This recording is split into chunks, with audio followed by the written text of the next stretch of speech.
ما بدي شيء. بدي اني كلنا يكونوا بخير.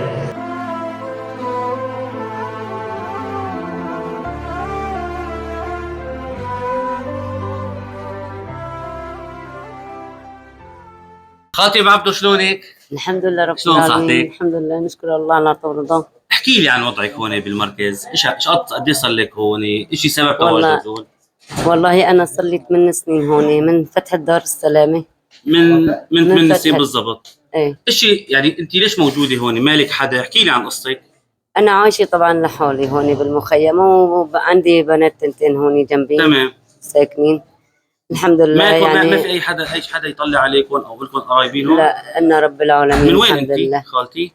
والله أنا من الباب، بس طبعا من سكان حلب. سكان حلب. قلت لي من 8 سنين موجوده بهذا نعم. المركز، احكي لي عن خدمات المركز، شلون هون التعامل معكم؟ الحمد لله الخدمات هون الحمد لله كويسة، ومفضل إنه نعيشهم هيك بسعادة ورفاهية، وبنتمنى. هلا بما انه انت موجوده هون، الاحتياجات اللي ناقصها المركز، ايش بدكم هون انتم بالمركز؟ مشان نوصل صوتكم نحن. ناقصا طب للمرضى. يعني مثل عياده او ممرض او هيك شيء.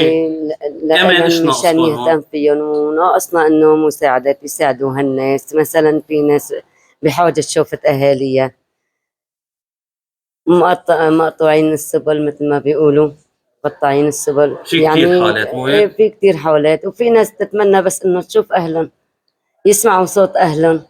الله في كريم ناس ما خالتي. بيعرفوا شيء عن اهلهم، وكلهم بحاجة لهالشي. ان شاء الله ان شاء الله نحن رح وربنا نوصل صوتكم. يجمعهم في اهاليهم امين يا كلهم. رب. بتمنى كل انسان عنده امنية من احكي هالناس لي ايش اللي امنيتك انت؟ عندي. احكي لي ايش امنيتك انت، ايش بتتمني؟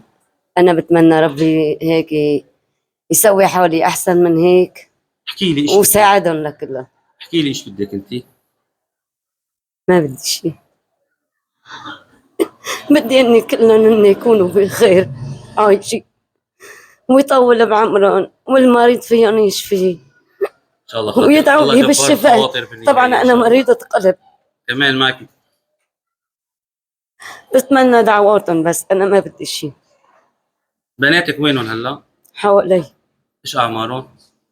متزوجات طبعا. ايه الحمد لله رب العالمين. عندهم اولاد؟ عندهم. ما بتزوريهم؟ ابو هذا واحد منهم كان هون لك من ما تقول اول من هالضحكه، اطفال. هيك تحكي كله رايح مو هيك؟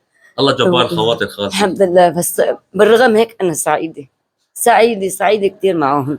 قناعة كنز لا يفنى مو هيك؟ الحمد الله لله يجبر الحمد لله. بخاطر الله خالتي ام يسلمك يا عبدو، رب، ويبارك وان شاء فيكم الله الخليه تخربط ويحفظكم. دائما دائما، يعني واحد خلي وبتمنى سمعوا طالما عم صوتي، تتمني الخير لغيرك وسمعوا رب العالمين ما صوتي يخدمك ان سمعوا شاء الله. صوتي لأهل مو هيك؟ الخير، ان شاء يساعدوا الله رح نوصل هالناس، صوتك ويقوموا في واجبا. ما بدنا شيء ان نحن، شاء الله خاتي ام عبدو. يكون ربنا الله معهم. يجبر بخاطرك خاتي ام عبدو. الله يسلمك تحياتي لك. ويحفظك يا رب. شكرا تحياتي لك. لك الله كثير، يسلمك شكرا خاتي. شكرا. الله يحييك. الله يسلمك. السلام عليكم.